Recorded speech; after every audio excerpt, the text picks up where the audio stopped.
Hi friends, welcome to ஈரோசாய் kitchen. இன்றைக்கி என்ன பார்க்க போகிறோம்னா வெஜிடபிள் பிரியாணி எப்படி செய்கிறதாங்க பார்க்க போகிறோம். சுலபமான முறையில் டேஸ்ட்டாக எப்படி செய்கிறதுன்னு நம்ம வீடியோக்குள்ளே வந்து பாருங்கள்.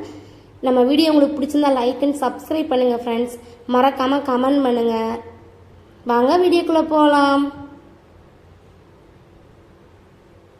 ஃபஸ்ட்டு மிளகு, சீரகம், மல்லி, 2 ஏலக்காய், 4 வரமிளகா, லவங்கம், பட்டை, கிராம்பு இது எல்லாத்தையும் 2 மினிட்ஸ் நல்லா ஃப்ரை பண்ணிக்கோங்க. கடாய் ஹீட் பண்ணிவிட்டு ஆற வச்சுட்டு மிக்ஸி ஜாருக்கு மாற்றிட்டு பவுடராட்டம் அரைச்சிக்கோங்க. இப்போ குக்கர் ஹீட் பண்ணிக்கோங்க. 2 டீஸ்பூன் நெய், ஒரு 6 டீஸ்பூன் ஆயில் ஆட் பண்ணிக்கோங்க. இப்போது பட்டை, லவங்கம், கிராம்பு, பிரியாணி இலை, 2 பச்சை மிளகா அது எல்லாத்தையும் கலந்து விட்டுக்கோங்க போட்டு. இப்போது பெரிய சைஸ் வெங்காயத்தை நீல வாக்கில் கட் பண்ணி வச்சுருக்கேன், அதை ஆட் பண்ணிக்கலாம். 2 மினிட்ஸ் நல்லா ஃப்ரை பண்ணிக்கோங்க. தேவையான உப்பு போட்டு ஃப்ரை பண்ணிக்கோங்க. இப்போது இஞ்சி பூண்டு பேஸ்ட்டு ஸ்மெல் போகிற அளவுக்கு நல்லா வதக்கிக்கோங்க.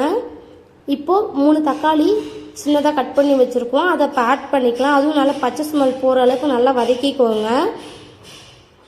எண்ணெய் பிரிஞ்சு வரணும். அந்த கண்டிஷனில் நம்ம கேரட்டு பீன்ஸையும் ஆட் பண்ணி நல்லா கலந்து விட்டுக்கோங்க. ஒரு 2-3 மினிட்ஸ்க்கு மேலே நல்லா வதக்கிக்கோங்க. அதை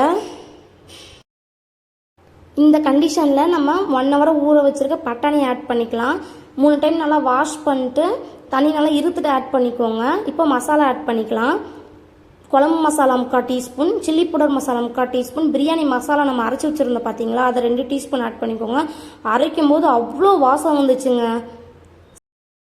நல்லா கலந்து விட்டுக்கோங்க. நான் 1.5 டம்ளர் அரிசி எடுத்திருக்கேன், அதுக்கு 3 டம்ளர் தண்ணி இப்போ ஆட் பண்ணிக்க போகிறேன். அது நல்லா கொதி வந்த உடனேயும் 1/2 ஹவராக ஊற வச்சுருக்க மீன் மேக்கரை 3 டைம் வாஷ் பண்ணிட்டு தண்ணி நல்லா இருத்துட்டு ஆட் பண்ணிக்கோங்க. ஒரு கொதி வந்த உடனேயும் அரிசியை ஆட் பண்ணிக்கலாம். குக்கர் மூடி போட்டு மூடி வச்சிடலாம். விசில் போட்டுக்கோங்க. உங்களுக்கு தேவைக்கு ஏற்ற மாதிரி 1 விசிலேருந்து 3 விசில் விட்டுக்கோங்க.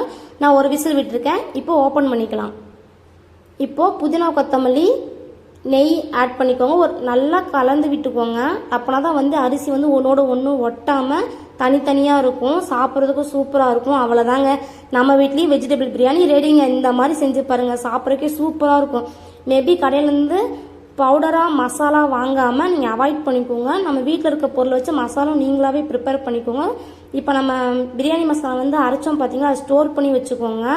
நம்ம வீடியோ உங்களுக்கு பிடிச்சிருந்தா லைக் அண்ட் சப்ஸ்கிரைப் பண்ணிக்கோங்க ஃப்ரெண்ட்ஸ். மறக்காமல் பெல் ஐக்கன் கிளிக் பண்ணி வச்சுக்கோங்க. பாய். நம்ம இன்னொரு வீடியோவில் பார்ப்போம்.